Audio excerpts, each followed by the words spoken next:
Uric acid बढ़ जाए तो मेन दो प्रॉब्लम्स होती हैं। एक तो ये कि हमारे जॉइंट्स में स्वेलिंग और पेन होना, और दूसरा पेशाब के रास्ते से यूरिक एसिड के क्रिस्टल आना, यूरिक एसिड की पथरी बन जाना। तो ये जो कारण है जो स्वेलिंग वाला, ये इसकी वजह से हम लोग एक बहुत बड़ी गलती करते हैं। हम लोग कंफ्यूजन में रहते हैं कि यूरिक एसिड से जॉइंट्स में पेन, शायद सारे जॉइंट के पेन जो है वो यूरिक एसिड की वजह से ही होते हैं।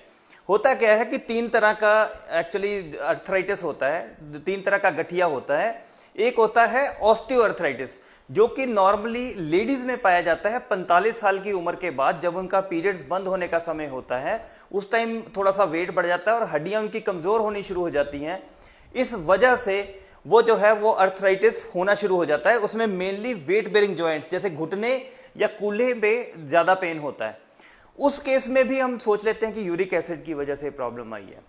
ये जो है ये यूरिक एसिड की वजह से जो पेन होगा, उसमें एकदम से ओवरनाइट, रात को सोए हुए एकदम से ऐसे लगेगा जैसे किसी जॉइंट में बिच्छू ने काट लिया होता है। और नॉर्मली ये जो मैं आपको अंगूठे का दिखा रहा हूं, ये 70% केस में केवल अंगूठे में ही स्वेलिंग आती है।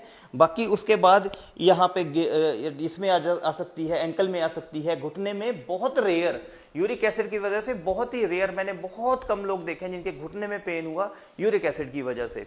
तो इस वजह से यूरिक एसिड उसका कारण नहीं होता। और इसलिए हम क्या करते हैं, जब भी कोई ज्वाइंट पेन वाला आता है और थोड़ा सा भी यूरिक एसिड बढ़ा हुआ होता है, तो हम लोग क्या, मतलब नॉर्मली लोग क्या करते हैं, वो दालें छोड़ देंगे, पनीर छोड़ देंगे, एग्स खाना छोड़ देंगे, प्रोटीन के सारे सोर्सेज छोड़ देते हैं। जबकि जो बुक्स हैं इनमें कहीं नहीं लिखा हुआ कि प्रोटीन छोड़ना है या प्रोटीन खाने से यूरिक एसिड बढ़ता है। ये देखिए, इसके अंदर अगर हम उसके बारे में सोचें कि भी देखें कि क्या क्या डाइट में है, वो मैं बाद में बताऊंगा। इसमें प्रोटीन छोड़ने के लिए कहीं नहीं बोला गया। यूरिक एसिड के कारण क्या क्या होते हैं? सबसे पहला है अनुवांशिकी। अगर आपके पेरेंट्स में, माता या पिता में किसी का यूरिक एसिड बढ़ता है, या आपके जो फैमिली ट्री में कि और लोग हैं उनका यूरिक एसिड बढ़ता है, तो आपके भी बढ़ने के चांसेस हैं। दूसरा कारण क्या होता है? मोटापा। अगर आपके अंदर मोटापा है तो भी आपका यूरिक एसिड नॉर्मल से ज्यादा आएगा। डायबिटीज है तो भी आपको यूरिक एसिड ज्यादा बढ़ने के चांसेस हैं।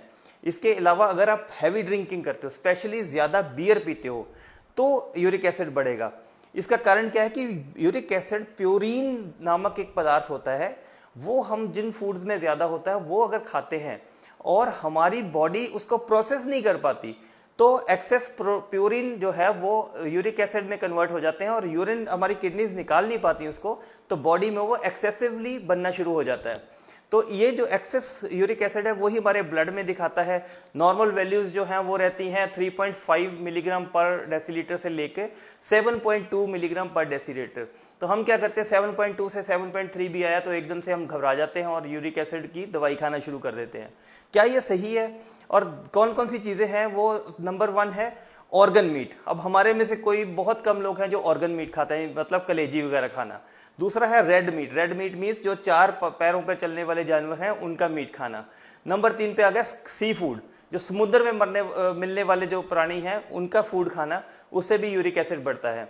और ये जो फूड्स हैं जो मैं आपको बता रहा हूं, ये रेयरली कोई रूटीन में खाता है, स्पेशली हमारे जैसे कंट्री के अंदर जहां पे मेजोरिटी लोग शाकाहारी हैं।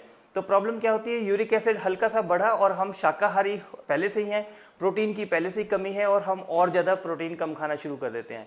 तो ये जो है ये अप्रोच नहीं होना चाहिए। उसका कारण क्या है, इसमें लिखा हुआ है कि gouty arthritis is predominantly a problem of post pubertal males and seldom seen in women before menopause. कहने का भाव है कि ये जो गाउटी अर्थराइटिस, जो मैंने ये अर्थराइटिस की बात बताई है, ये जो है ये गाउटी अर्थराइटिस, यूरिक एसिड बढ़ने वाला जो अर्थराइटिस है, वो अगर 10 लोगों को यूरिक एसिड बढ़ा है, उनमें से एक औरत होगी, बाकी के 9 आदमी होंगे जिनको यूरिक एसिड बढ़ेगा। क्योंकि प्यूबर्टी से जो पीरियड्स बंद होने से पहले जो है, मेनोपॉज से पहले की जो लेडीज हैं, उनमें बहुत ही रेयरली, मैंने लाइफ में एक भी केस ऐसा नहीं देखा जिसकी किडनीज नॉर्मल काम कर रही हो और उसका यूरिक एसिड बढ़ने की वजह से उसको गाउट हो गया हो, जिस लेडी को पीरियड्स आते हैं।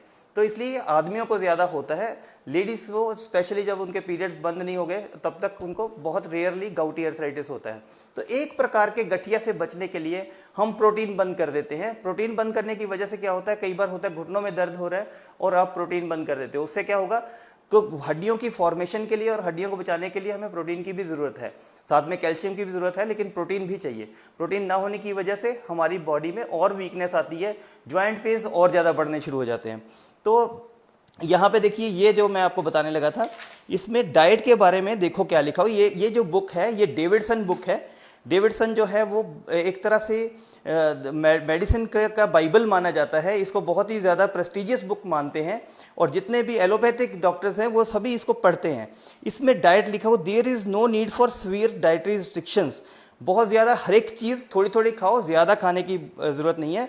Excessive purine intake and over indulgence in alcohol should be avoided. कि प्यूरिन, जो कि प्यूरिन किन चीज़ों में बताया, जो मैंने बताया, जैसे कलेजी खाना, सी फूड खाना, ये रेड मीट खाना, बियर ज़्यादा पीना, इन चीज़ों से प्यूरिन आता है। जितनी भी शाकाहारी वस्तुएं हैं, चाहे वो दूध भी है, उसमें इतना ज़्यादा प्यूरिन नहीं होता कि हमारे यूरिक एसिड को उस लेवल तक बढ़ा दे कि हमें गाउटी अर्थराइटिस हो जाए।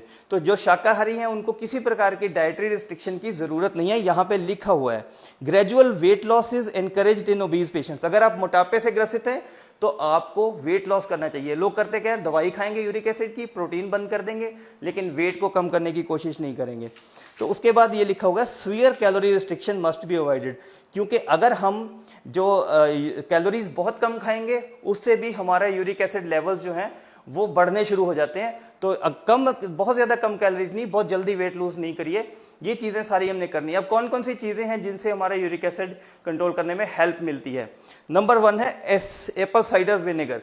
एप्पल साइडर विनेगर जो है वो सेब से बना हुआ सिरका होता है। इसके आप 10 ml रोज सुबह खाली पेट पानी में मिला के लेंगे तो आपके यूरिक एसिड लेवल्स डाउन आने शुरू हो जाएंगे नेचुरली, बिना किसी दवाई के। फिर कॉफ़ी के 2 से 3 कप आप डेली पीजिए। बहुत ज़्यादा कॉफ़ी पीनी शुरू कर दोगे तो वो यूरिक एसिड को बढ़ा देगा। तो 1, 2 या 3 हम सैशे ये पैकेट पी लेते हैं अगर कॉफ़ी के, तो सफिशिएंट है हमारे यूरिक एसिड को कंट्रोल करने के लिए। स्पेशली अगर ब्लैक कॉफ़ी पीते हैं, दूध कम डालते हैं। तीसरा आ गया कि हमने जो डेयरी प्रोडक्ट्स हैं, जैसे दूध है, वो कम फैट वाला दूध भी पीते हैं, उससे भी यूरिक एसिड के लेवल्स में कमी आती है। उसके बाद आ गया पानी, सबसे सर्वश्रेष्ठ। आप अगर रूटीन में जितना आप पानी पीते हो उससे 1.5 गुना ज़्यादा पानी पीना शुरू कर दोगे तो आपके यूरिक एसिड लेवल्स जो हैं 15 दिन में ही नॉर्मल की तरफ आने शुरू हो जाएंगे। नॉर्मली क्या है कि अगर आप, अब दवाई किन किन को खानी चाहिए वो मैं बताता हूँ। नंबर 1, अगर किसी की फैमिली में जो है वो गाउट की हिस्ट्री है, पेरेंट्स में या किसी को गाउट हुआ हो, या खुद को भी आपको कभी गाउट का अटैक आया हो, या आपके किडनी फंक्शन टेस्ट जो हैं वो नॉर्मल ना आ रहे हो, तो हमें गाउट की यूरिक एसिड को कम करने वाली कोई अंग्रेजी दवाई खानी चाहिए। अदरवाइज यूरिक एसिड को कम करने के लिए अगर आपका 10 से नीचे यूरिक एसिड है तो रिकमेंडेड ये है कि दवाइयां आप अवॉइड करिए, क्योंकि उनके साइड इफेक्ट्स भी होते हैं। और वाटर इनटेक, और जो मैंने तरीके बताए हैं, मोटे हैं तो अपना वेट लूज करिए। अगर आप ड्रिंक करते हैं तो ड्रिंक ऑब्वियसली आपका यूरिक एसिड बढ़ा रही है, पहले वो बंद करिए बजाय कि आप दालें और पनीर और ये चीज़ें बंद करने के। तो ये, अगर आपको मेरे को कांटेक्ट करना हो, किसी तरह की सलाह करनी हो, तो ये मेरा कांटेक्ट नंबर है, इस पे आप कांटेक्ट भी कर सकते हैं। वीडियो देखने के लिए बहुत बहुत धन्यवाद।